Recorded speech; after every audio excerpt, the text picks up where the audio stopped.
Why does George Galloway matter? He's a maverick, a one-off.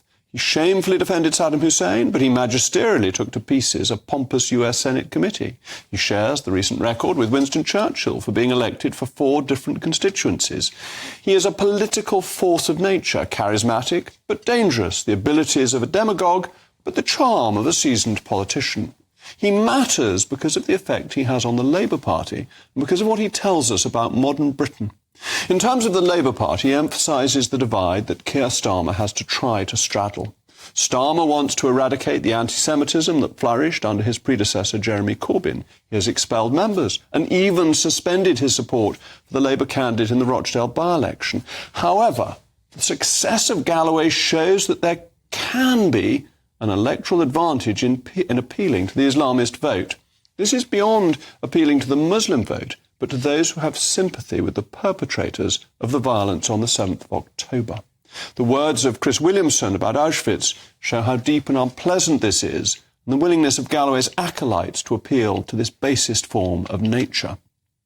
Strong body of opinion that suggests that the Labour Party deliberately threw their man under the bus because they knew that they were on course to lose this election and lose it quite badly to George Galloway, and by throwing Chris Williams, are you seriously suggesting Ali under the bus, as it were, that the Labour Party wanted its candidate to spout anti-Semitic words, that this was somehow an internal plot? I mean, that's just the territory of conspiracy theory and lunacy, surely.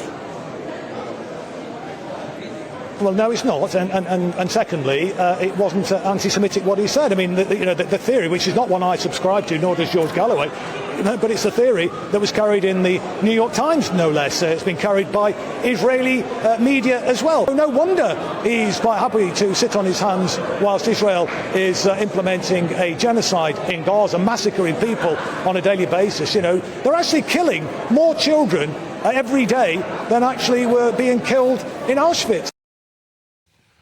This revolting view, disgusting, wicked view, turned out to be electorally successful, and it will create pressure on other MPs to follow suit. Those in seats that have a significant Muslim electorate may feel that Starmer's support for Israel and strong opposition to anti-Semitism is electorally risky. The Labour Party has tried for many years to put together a coalition of minorities, but this ultimately becomes problematic because it divides rather than unites the country.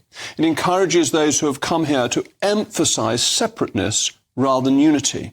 So Thangam Debonair's recent comments on Rule Britannia, which are trivial in and of themselves, and we'll talk about in passing later, are indicative of a Labour approach that is unsympathetic to the idea of being British. Now, these aren't British values as such, which are difficult to define, but it's a reluctance to be proud of this country, its history, its achievements over many centuries, and to unite with it and with its people through a sense of patriotism that has brought us all together in the past. George Galloway's victory pushes in the other direction. It weaponises separateness. And that's why it's important, because it divides the Labour Party, and that's a problem because all good democracies need a powerful and effective opposition party. But if the Labour Party were to win an election on this weaponised separateness, it would, of course, divide the nation and creates real risk through that.